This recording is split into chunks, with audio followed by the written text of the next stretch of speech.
అందరికీ నమస్తే అండి. నేను doctor Mounika, consultant, fertility expert, 49 hospital, LB Nagar, Hyderabad. ఇవాళ నేను బ్లాక్డ్ ట్యూబ్స్ గురించి మాట్లాడతానండి. అంటే కపుల్స్ సమస్యలేమి ప్రాబ్లంతో బాధపడుతున్న వాళ్ళు సెంటర్స్కి వెళ్ళినప్పుడు ట్రీట్మెంట్ కోసము ముఖ్యంగా లేడీకి స్కాన్ చేస్తాము, ట్యూబ్స్ 2 ఓపెన్ ఉన్నాయా లేదా టెస్ట్ చేస్తాము, అండ్ భర్తకి వీర్య కణాల పరీక్ష చేస్తాం. ఈ 3 బేసిక్ టెస్ట్స్ లేకుండా యూజువల్గా ట్రీట్మెంట్ ఏది వెళ్ళాలి ఏంటిది అన్నది డిసైడ్ అవ్వదండి. సో దీంట్లో భాగంగా మనం ట్యూబ్స్ టెస్ట్ చేసినప్పుడు బై ఛాన్స్ ఏమైనా బ్లాక్ ఉన్నాయి అని బయటపడితే చాలా పానిక్ అవుతారనమాట. అంటే నాకు ఇంకా ప్రెగ్నెన్సీ రాదా, న్యాచురల్గా కుదరదా అన్నది స్టార్ట్ అవుతుంది వాళ్ళ మైండ్లో. సో నేను ఇవాళ ఆ బ్లాక్డ్ ట్యూబ్స్ గురించి మాట్లాడతాను. బ్లాక్డ్ ఫెలోపియన్ ట్యూబ్స్ అన్న వెంటనే మనకు రీజన్ ఏమై ఉండొచ్చు, ఎలా తెలుసుకోవాలి, ట్రీట్మెంట్స్ ఏం ఉంటాయి మనకు ఆప్షన్స్ అన్నవి 3 ఎక్కువగా డిస్కషన్ ఉంటుంది. ఫస్ట్, ట్యూబ్స్ బ్లాక్ ఉన్నాయా లేదా అన్నది మనకు తెలిసిన వెంటనే రీజన్ ఏమై ఉండొచ్చు. రీజన్ ప్రతి ఒక్కరిలో ఇది రీజన్ అని డెఫినెట్గా మనం చెప్పలేకపోవచ్చండి. కానీ జనరల్గా పాపులేషన్లో ఎవరికైతే ట్యూబ్స్ బ్లాక్ ఉన్నాయో వాళ్ళలో చూస్తే ఎక్కువగా మేము నోటీస్ చేసింది ఏంటంటే ఏదో ఇన్ఫెక్షన్ వల్ల ఈ ప్రాబ్లం అరైజ్ అవుతుంది.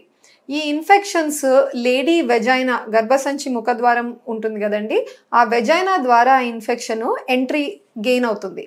ఆ ఇన్ఫెక్షన్ ఎంటర్ అయ్యి గర్భసంచి మూతి సర్విక్స్ ద్వారా లోపలికి వెళ్ళి గర్భసంచి అంతా డిస్టెన్స్ ట్రావెల్ అయ్యి ట్యూబ్స్ వరకు కూడా వెళ్ళొచ్చండి ఇన్ఫెక్షన్. కొన్నిసార్లు ట్యూబ్ వరకు చేరితే మాత్రము ఆ ఇన్ఫెక్షన్ వెళ్ళి ట్యూబ్లో ఉన్న లైనింగ్ని బాగా దెబ్బతీస్తుంది. దెబ్బతిన్న లైనింగ్ మానడానికి వెళ్ళే పద్ధతిలో లోపల మనకు ఫైబ్రోసిస్ లేదా స్కారింగ్ అనే ఒకటి జరుగుతుంది.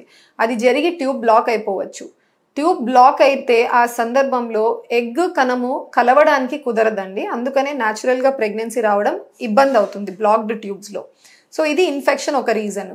సెకండ్ రీజన్ వచ్చేసి ఇంతకు ముందుగా వాళ్ళకి ఏమన్నా ఆపరేషన్లు జరిగి ఉంటే కింద పొట్ట రీజన్లో అపెండిక్స్ తీసేయడం కావచ్చు, లేదా ఇంటెస్టైన్స్ పేగులకు ఏదన్నా ప్రాబ్లం ఫేస్ అవ్వడం వల్ల ఆపరేషన్ జరగడము, లేదా ఏమన్నా అండాశయాల్లో చిన్న చిన్న గుల్లలు ఉన్నాయనో చిన్న వయసులో ఏదైనా సర్జరీ జరగడము.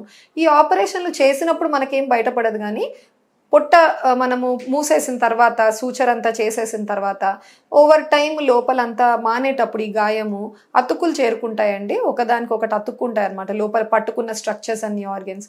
ఇలా అతుకులు చేరుకున్నప్పుడు కూడా ఈ ట్యూబ్ మనకు బెండ్ అయ్యో అట్లా కూడా బ్లాక్ అయ్యే అవకాశాలు ఉంటాయి. థర్డ్గా వచ్చేసి ఎండోమెట్రియోసిస్ అని ఒక క్లినికల్ కండిషన్ ఉంటుంది. ఇది చాలామంది లేడీస్లో ఉండొచ్చండి. కెమెరా వేస్తేనే కొన్నిసార్లు తెలుస్తుంది లాప్రోస్కోపీలో, లేదా కొంతమంది బాగా సివియర్గా ఉన్న వాళ్ళకు స్కాన్స్లో కూడా బయటపడుతూ ఉంటాయి. ఈ ఎండోమెట్రియోసిస్ కండిషన్లో ఏం జరుగుతుందంటే గర్భసంచి లోపల ఉండాల్సిన లైనింగ్ వెనక్కి వెళ్తుంది. నార్మల్గా మనకు బ్లీడింగ్ పీరియడ్స్ ఫామ్లో కిందికి రావాలి కదండి, బట్ వీళ్ళల్లో రేర్ సిచ్యువేషన్స్లో ఆ లైనింగ్ వెనక్కి ట్యూబ్లోకి వెళ్తుంది. ట్యూబ్లోకి వెళ్ళి ట్యూబ్లో కూర్చుంటుంది.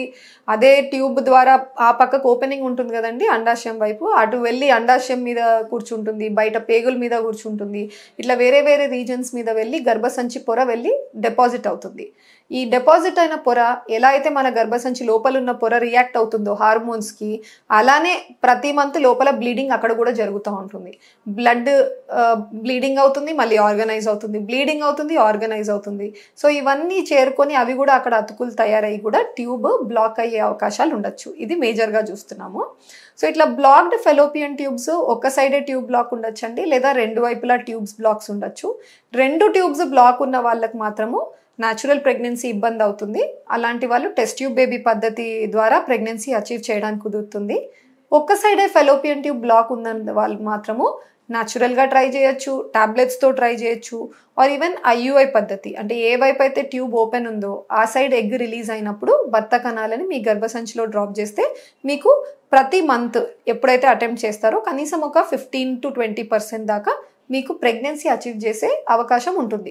లాస్ట్ ఐట్రోజెనిక్ అని ఉంటాయండి, అంటే ఫ్యామిలీ ప్లానింగ్ చేసుకుంటారంటే పిల్లలు కంప్లీట్ అయ్యారు, ఫ్యామిలీ నాకు ఇంకా మళ్ళీ ప్రెగ్నెన్సీ వద్దు అన్న ఉద్దేశంతో ఎవరైతే వాళ్ళు ఫ్యామిలీ ప్లానింగ్ వెళ్తారో, ఫ్యామిలీ ప్లానింగ్ అయిన తర్వాత ఎన్నో ఇయర్స్ డౌన్ ద లేన్ ఎవరికన్నా కిడ్ చనిపోయారు అన్ఫార్చునేట్లీ, లేదా ఎవరికన్నా బాగాలేదు మళ్ళీ ప్రెగ్నెన్సీ కావాలనుకుంటున్నారు అన్నప్పుడు వాళ్ళకు కూడా ఈ ట్యూబ్స్ ఆల్రెడీ బ్లాక్ అయి ఉంటాయి. అంటే ఇది మనం డెలిబరేట్గా చేసుకున్నది. సో ఇలా బ్లాక్డ్ ఉన్న వాళ్ళు ఒకటి ట్యూబ్స్ మళ్ళీ రీకెనలైజేషన్ అంటే రివర్స్ చేస్తామండి, మళ్ళీ బ్లాక్ లేకుండా మళ్ళీ కుట్టి ఓపెన్ చేస్తాము. ఆ సర్జరీ కన్నా వెళ్ళొచ్చు, లేదా ఇదంతా చేయకుండా దాన్ని డిస్టర్బ్ చేయకుండా సర్జరీని డైరెక్ట్గా టెస్ట్ ట్యూబ్ బేబీ పద్ధతి ఆప్షన్ కూడా వెళ్ళొచ్చు. ఖచ్చితంగా ఇదే వెళ్ళాలి అని ఎవరికి చెప్పలేమండి. బట్ మీ ప్రొఫైల్ ఏంటి, మీకు ఈ ఫ్యామిలీ ప్లానింగ్ ఆపరేషన్ ఏ పద్ధతి ద్వారా జరిగింది, ఎంత టైం అవుతా ఉంది, ఇంతకుముందు నార్మల్ డెలివరీస్ అయ్యాయా, సిజేరియన్ అయిందా, ఇవన్నీ మల్టిపుల్ ఫ్యాక్టర్స్ కన్సిడర్ చేసి మీకు 2 ఆప్షన్స్లో ఏది బెటర్ ఉంటుందన్నది క్లినిషియన్ మీకు అకార్డింగ్గా అడ్వైస్ చేస్తారు. Thank you.